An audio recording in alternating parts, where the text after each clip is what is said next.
Watch narrowly. The demonstration of a truth, its birth.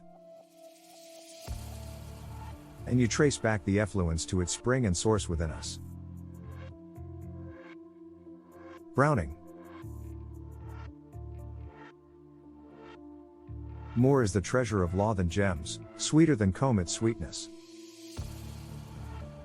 Its delights, delightful past compare. The light of Asia.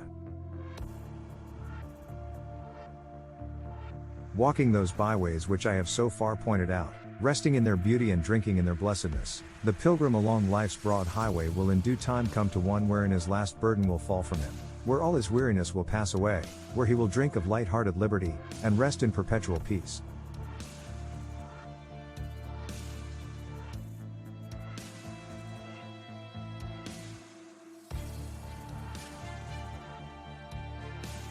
And this most blessed of spiritual byways, the richest source of strength and comfort, I call the right understanding of the simple laws of life.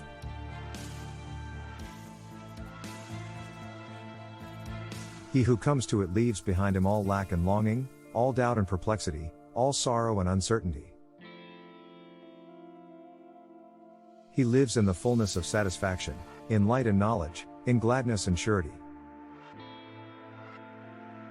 He who comprehends the utter simplicity of life, who obeys its laws and does not step aside into the dark paths and complex mazes of selfish desire, stands where no harm can reach him, where no enemy can lay him low, and he doubts, desires, and sorrows no more.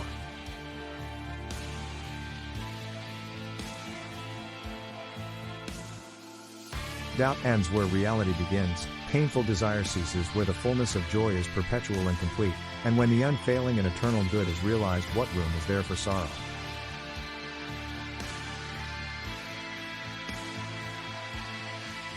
Human life when rightly lived is simple with a beautiful simplicity, but it is not rightly lived while it is bound to a complexity of lusts, desires, and wants. These are not the real life but the burning fever and painful disease which originate in an unenlightened condition of mind.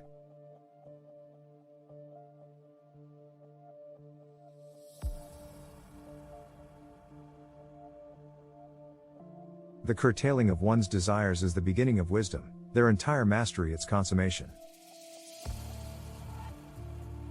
This is so because life is bounded by law, and, being inseparable from law, life has no need that is not already supplied. Now lust, or desire, is not need, but a rebellious superfluity, and as such it leads to deprivation and misery. The prodigal son, while in his father's house, not only had all that he required, but was surrounded by a superabundance. Desire was not necessary, because all things were at hand, but when desire entered his heart he went into a far country, and began to be in want, and it was only when he became reduced to the utmost extremity of starvation that he turned with longing towards his father's home.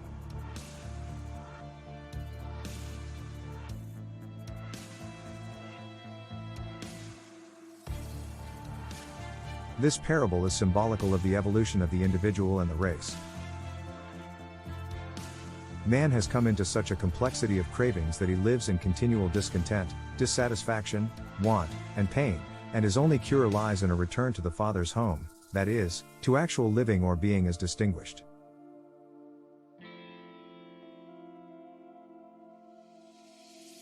From desiring. But a man does not do this until he is reduced to the last extremity of spiritual starvation. He has then reaped the experience of pain and sorrow as the result of desire, and looks back with longing towards the true life of peace and plenty.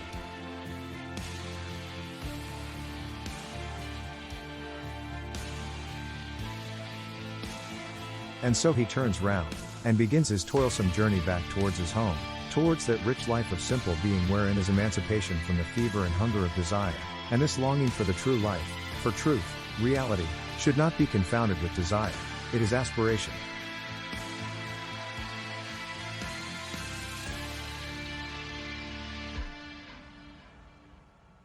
Desire is the craving for possession, aspiration is the hunger of the heart for peace. The craving for things leads ever farther and farther from peace, and not only ends in deprivation but is, in itself, a state of perpetual want. Until it comes to an end, rest, satisfaction, is an impossibility. The hunger for things can never be satisfied, but the hunger for peace can, and the satisfaction of peace is found, is fully possessed, when all selfish desire is abandoned.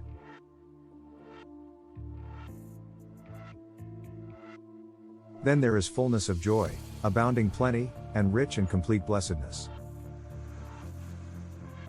In this supremely blessed state, life is comprehended in its perfect symmetry and simplicity, and the acme of power and usefulness is attained.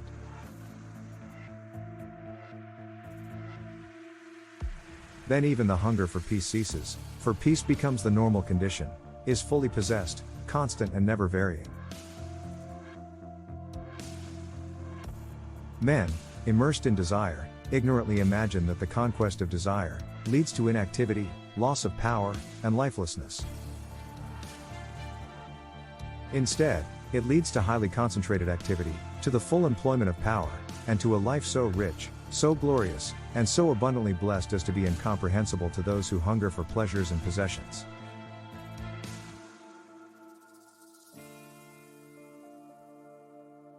Of this life only can it be said, "Here are no sounds of discord, no profane or senseless gossip of unworthy things, only the songs of chisels and of pens, of busy brushes, and ecstatic strains. Of souls surcharged with music most divine, here is no idle sorrow, no poor grief for any day or object left behind, for time is counted precious, and herein is such complete abandonment of self that tears turn into rainbows, and enhance the beauty of the land where all is fair."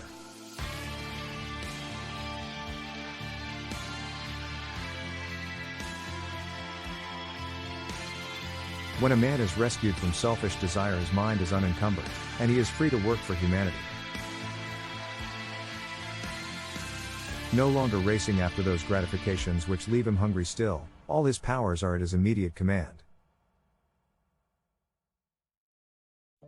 Seeking no rewards, he can concentrate all his energies upon the faultless completion of his duties, and so accomplish all things and fulfill all righteousness.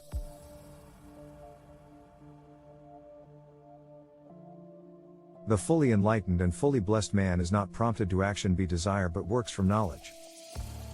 The man of desire needs the promise of reward to urge him to action. He is as a child working for the possession of a toy. But the man of knowledge, living in the fullness of life and power, can at any moment bring his energies into requisition for the accomplishment of that which is necessary.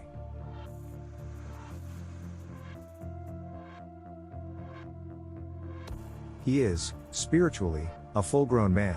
For him all rewards have ceased, to him all occurrences are good, he lives always in complete satisfaction. Such a man has attained to life, and his delight, and it is a sweet, perpetual, and never failing delight, is in obedience to the simple demands of exact and never failing law.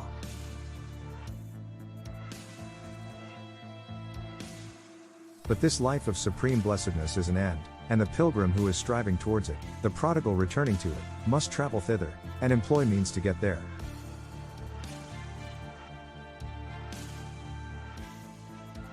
He must pass through the country of his animal desires, disentangling himself from their intricacies, simplifying them, overcoming them. This is the way, and he has no enemies but what spring within himself.